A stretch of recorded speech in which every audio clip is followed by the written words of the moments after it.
Pernah dengar obat bernama amoxicillin? Atau mungkin azithromycin? Dua nama ini cukup sering muncul ketika seseorang mendapat resep antibiotik dari dokter. Sebagian orang menganggap keduanya sama saja, sama-sama antibiotik, sama-sama untuk infeksi. Bahkan ada yang berpikir kalau amoxicillin tidak mempan, tinggal ganti azithromycin. Tapi sebenarnya, amoxicillin dan azithromycin bukan obat yang bisa ditukar sembarangan. Keduanya berbeda, cara kerjanya berbeda, jenis bakteri yang ditargetkan juga bisa berbeda. Dan yang paling penting, keduanya hanya boleh digunakan sesuai anjuran dokter, karena antibiotik yang digunakan secara tidak tepat dapat meningkatkan risiko resistensi antibiotik, yaitu kondisi ketika bakteri menjadi kebal terhadap obat. WHO menyebut resistensi antimikroba sebagai masalah besar, karena infeksi bisa menjadi lebih sulit atau bahkan tidak mungkin diobati. Di video ini, kita akan membahas perbedaan amoxicillin dan azithromycin dengan bahasa sederhana. Kita akan bahas cara kerja, contoh penggunaan, efek samping, dan kenapa tidak boleh minum antibiotik sembarangan. Sebelum lanjut, disclaimer dulu. Video ini hanya untuk edukasi umum, bukan pengganti konsultasi dokter. Jangan membeli, mengganti, menghentikan, atau mengulang antibiotik tanpa pemeriksaan tenaga kesehatan. Mari kita mulai. Sekarang kita bahas beberapa miskonsepsi. Miskonsepsi pertama, kalau demam berarti butuh antibiotik. Tidak selalu. Demam adalah tanda tubuh sedang merespons sesuatu. Bisa karena virus, bisa karena bakteri, bisa karena peradangan lain. Demam saja tidak cukup untuk menentukan antibiotik. Miskonsepsi kedua, azithromycin lebih kuat daripada amoxicillin. Tidak tepat. Keduanya berbeda. Bukan soal lebih kuat, tapi lebih sesuai atau tidak. Miskonsepsi ketiga, kalau pernah cocok dengan antibiotik tertentu, boleh pakai lagi. Belum tentu. Keluhan yang terlihat mirip bisa punya penyebab berbeda. Batuk bulan lalu dan batuk bulan ini belum tentu sama penyebabnya. Miskonsepsi keempat, antibiotik harus diminum supaya cepat sembuh dari flu. Salah. Flu disebabkan oleh virus. Antibiotik tidak membunuh virus. Yang dibutuhkan biasanya istirahat, cukup cairan, makan bergizi, dan obat simptomatik bila perlu. Miskonsepsi kelima, kalau sudah merasa sembuh, antibiotik boleh dihentikan. Jangan menghentikan antibiotik tanpa arahan dokter. Ikuti aturan yang diberikan. Kalau muncul efek samping atau keluhan berat, hubungi tenaga kesehatan. Segera periksa ke dokter jika mengalami gejala yang berat atau tidak membaik. Misalnya demam tinggi yang menetap, sesak napas, nyeri dada, batuk berat dengan kondisi memburuk, nyeri telinga berat, sakit tenggorokan berat disertai sulit menelan, gejala infeksi kulit yang menyebar cepat, nyeri saat buang air kecil disertai demam atau nyeri pinggang, atau gejala yang memburuk setelah sempat membaik. Untuk anak-anak, lansia, ibu hamil, orang dengan penyakit kronis, atau orang dengan daya tahan tubuh lemah. Pemeriksaan lebih cepat sangat dianjurkan. Jangan menunggu terlalu lama. Dokter akan menilai apakah infeksi kemungkinan disebabkan oleh bakteri atau bukan. Kadang diperlukan pemeriksaan fisik. Kadang perlu tes tambahan. Dan jika memang perlu antibiotik, dokter akan memilih yang paling sesuai. Jadi, amoxicillin dan azithromycin sama-sama antibiotik, tapi keduanya berbeda. Amoxicillin berasal dari golongan penisilin dan bekerja pada dinding sel bakteri. Azithromycin berasal dari golongan makrolida dan bekerja dengan menghambat produksi protein bakteri. Keduanya dapat bermanfaat jika digunakan pada kondisi yang tepat. Namun keduanya juga bisa merugikan jika digunakan sembarangan. Ingat 3 hal penting. Pertama, antibiotik hanya untuk infeksi bakteri, bukan virus. Kedua, jangan memilih antibiotik sendiri berdasarkan pengalaman orang lain. Ketiga, ikuti resep dokter sesuai dosis dan durasi. Antibiotik adalah salah satu penemuan penting dalam dunia kesehatan. Tapi agar tetap efektif, kita harus menggunakannya dengan bijak.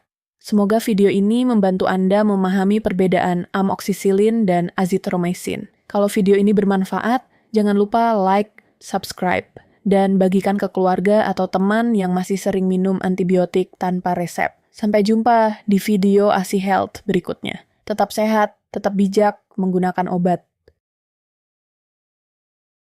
Amoksisilin adalah antibiotik dari golongan penisilin. Secara sederhana, amoksisilin bekerja dengan mengganggu pembentukan dinding sel bakteri. Bakteri membutuhkan dinding sel agar bisa bertahan hidup. Ketika dinding selnya terganggu, bakteri menjadi lemah dan akhirnya mati. Karena itu, amoksisilin sering digunakan untuk beberapa infeksi bakteri tertentu. Misalnya infeksi telinga, infeksi tenggorokan karena bakteri tertentu, infeksi sinus tertentu, infeksi saluran napas tertentu, infeksi kulit tertentu, atau infeksi saluran kemih tertentu. Namun, bukan berarti semua batuk, pilek, sakit tenggorokan, atau demam perlu amoksisilin. Banyak keluhan seperti flu, batuk pilek biasa, dan sebagian besar radang tenggorokan disebabkan oleh virus. Antibiotik tidak bekerja untuk infeksi virus. CEDC menekankan bahwa antibiotik tidak mengobati infeksi yang disebabkan oleh virus, seperti pilek dan flu. Jadi, ketika seseorang batuk pilek lalu minum amoksisilin sendiri, besar kemungkinan obat itu tidak diperlukan,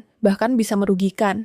Selain itu, beberapa orang punya alergi terhadap golongan penisilin. Alergi bisa ringan, seperti ruam. Tapi pada kasus tertentu, alergi bisa berat, seperti sesak napas, bengkak pada wajah atau bibir, dan reaksi anafilaksis. Jika pernah mengalami alergi setelah minum amoksisilin atau antibiotik sejenis, informasi itu wajib disampaikan ke dokter. Sekarang kita bahas azithromycin. Azithromycin adalah antibiotik dari golongan makrolida. Cara kerjanya berbeda dari amoksisilin. Kalau amoksisilin menyerang dinding sel bakteri, azithromycin bekerja dengan menghambat produksi protein pada bakteri. Bakteri membutuhkan protein untuk tumbuh dan berkembang. Ketika proses ini terganggu, pertumbuhan bakteri dapat terhambat. Azithromycin sering dikenal karena jadwal minumnya yang relatif singkat pada beberapa kondisi. Ada yang diresepkan selama 3 hari, ada juga yang 5 hari. Tapi lama, penggunaan tetap tergantung diagnosis dokter. Azithromycin dapat digunakan untuk beberapa infeksi bakteri tertentu, misalnya infeksi saluran napas tertentu, infeksi kulit tertentu, atau beberapa infeksi menular seksual tertentu. Namun, sama seperti amoksisilin, azithromycin bukan obat untuk semua jenis batuk, pilek, atau demam. Azithromycin juga bukan obat yang otomatis lebih kuat daripada amoksisilin. Ini penting. Banyak orang menganggap azithromycin sebagai antibiotik lebih tinggi atau lebih ampuh. Padahal, dalam dunia medis, antibiotik bukan sekadar soal kuat atau lemah. Yang lebih penting adalah bakteri apa yang dicurigai, lokasi infeksinya di mana, kondisi pasien bagaimana, dan apakah ada risiko resistensi. Azithromycin juga punya perhatian khusus. Pada sebagian orang, azithromycin bisa memengaruhi irama jantung, terutama pada pasien dengan riwayat gangguan irama jantung, atau yang menggunakan obat tertentu. Karena itu, dokter perlu menilai apakah obat ini aman untuk pasien tertentu. Efek samping yang cukup sering terjadi antara lain mual, diare, sakit perut, atau rasa tidak nyaman di pencernaan. NHS mencatat efek samping umum azithromycin dapat berupa mual dan diare. Sekarang kita masuk ke perbandingan utamanya. Pertama, dari golongan obat. Amoksisilin termasuk golongan penisilin. Azithromycin termasuk golongan makrolida. Artinya, keduanya berasal dari keluarga antibiotik yang berbeda. Kedua, cara kerjanya berbeda. Amoksisilin mengganggu dinding sel bakteri. Azithromycin menghambat produksi protein bakteri. Ketiga, target bakterinya bisa berbeda. Ada infeksi yang lebih cocok dengan amoksisilin. Ada infeksi yang pada kondisi tertentu mungkin lebih cocok dengan azithromycin. Namun keputusan ini tidak bisa hanya berdasarkan gejala umum. Misalnya, sama-sama batuk. Batuk bisa karena virus, bisa karena alergi, bisa karena asam lambung, bisa karena pneumonia, bisa karena asma, bisa juga karena infeksi bakteri tertentu. Jadi, gejala batuk saja tidak cukup untuk menentukan antibiotik. Keempat, pola penggunaan bisa berbeda. Amoksisilin sering digunakan beberapa kali sehari, tergantung dosis dan bentuk obat. Azithromycin pada beberapa kondisi digunakan 1 kali sehari, dengan durasi yang lebih pendek. Tapi sekali lagi, ini bukan berarti azithromycin selalu lebih praktis dan boleh dipilih sendiri. Kelima, Profil efek samping dan risiko alerginya berbeda. Amoksisilin perlu diwaspadai pada orang dengan alergi penisilin. Azitromisin perlu perhatian pada orang dengan risiko gangguan irama jantung atau penggunaan obat tertentu. Amoksisilin biasanya dipilih ketika dokter mencurigai infeksi bakteri yang memang sensitif terhadap golongan penisilin. Contohnya pada beberapa kasus, infeksi telinga, infeksi tenggorokan karena bakteri tertentu, atau infeksi saluran napas tertentu. Kadang, amoksisilin juga dikombinasikan dengan clavulanic acid. Kombinasi ini dikenal dengan nama amoksisilin clavulanet. Clavulanic acid membantu melindungi amoksisilin dari enzim bakteri tertentu yang bisa merusak obat. Medline Plus menjelaskan, kombinasi amoksisilin dan clavulanic acid digunakan untuk beberapa infeksi bakteri, seperti infeksi telinga, paru, sinus, kulit, dan saluran kemih tertentu. Namun, kombinasi ini bukan berarti selalu lebih baik.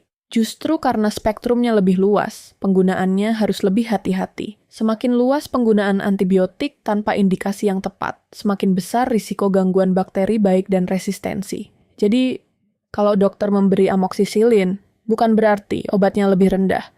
Kalau dokter tidak memberi antibiotik, bukan berarti dokter mengabaikan. Bisa jadi memang infeksinya tidak membutuhkan antibiotik. Azitromisin bisa dipilih pada kondisi tertentu, misalnya ketika dokter mencurigai bakteri tertentu yang lebih sesuai ditangani dengan antibiotik golongan makrolida.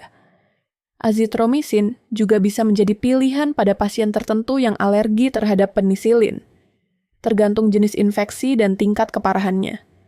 Namun, azitromisin tidak boleh dianggap sebagai pengganti otomatis amoksisilin. Misalnya, seseorang sakit tenggorokan, lalu dia pernah minum amoksisilin sebelumnya. Kali ini dia ingin coba azitromisin saja. Ini cara berpikir yang berbahaya, karena penyebab sakit tenggorokan belum tentu bakteri. Kalaupun bakteri, belum tentu azitromisin pilihan terbaik. Selain itu, resistensi terhadap azitromisin menjadi perhatian di banyak tempat. European Medicines Agency pada 2025 menyebut azitromisin termasuk antibiotik yang membawa risiko resistensi antimikroba lebih tinggi dan masuk kategori WATCH dalam klasifikasi AWARE WHO. Artinya, penggunaan azitromisin perlu lebih bijak. Bukan karena obat ini jelek, tapi karena kalau digunakan sembarangan, efektivitasnya bisa menurun di masa depan.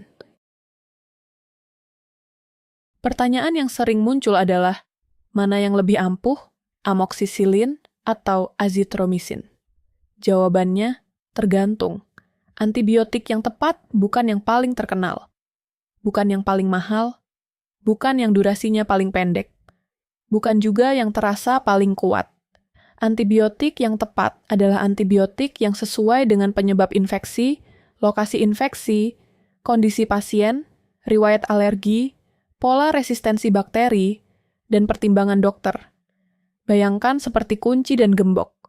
Amoksisilin adalah satu jenis kunci, azitromisin adalah jenis kunci lain. Kalau gemboknya berbeda, kunci yang salah tidak akan membuka apa-apa. Bahkan kalau dipaksa, justru bisa merusak sistem. Begitu juga antibiotik. Menggunakan antibiotik yang tidak sesuai dapat membuat bakteri yang masih bertahan menjadi lebih sulit ditangani. CADC menyebut penyalahgunaan antibiotik bisa terjadi ketika seseorang memakai antibiotik yang salah, dosis yang salah, atau durasi yang salah.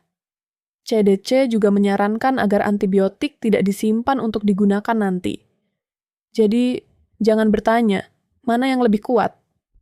Pertanyaan yang lebih tepat adalah, apakah saya benar-benar membutuhkan antibiotik? Dan jika iya, antibiotik mana yang paling sesuai untuk kondisi saya? Semua obat punya potensi efek samping, termasuk amoksisilin dan azitromisin. Pada amoksisilin, efek samping yang bisa muncul antara lain mual, diare, ruam kulit, atau gangguan pencernaan. Pada sebagian orang, terutama yang alergi penisilin, reaksi alergi bisa terjadi. Tanda bahaya alergi berat antara lain sesak napas, bengkak pada wajah, bibir, lidah, atau tenggorokan, rasa tercekik, dan ruam berat.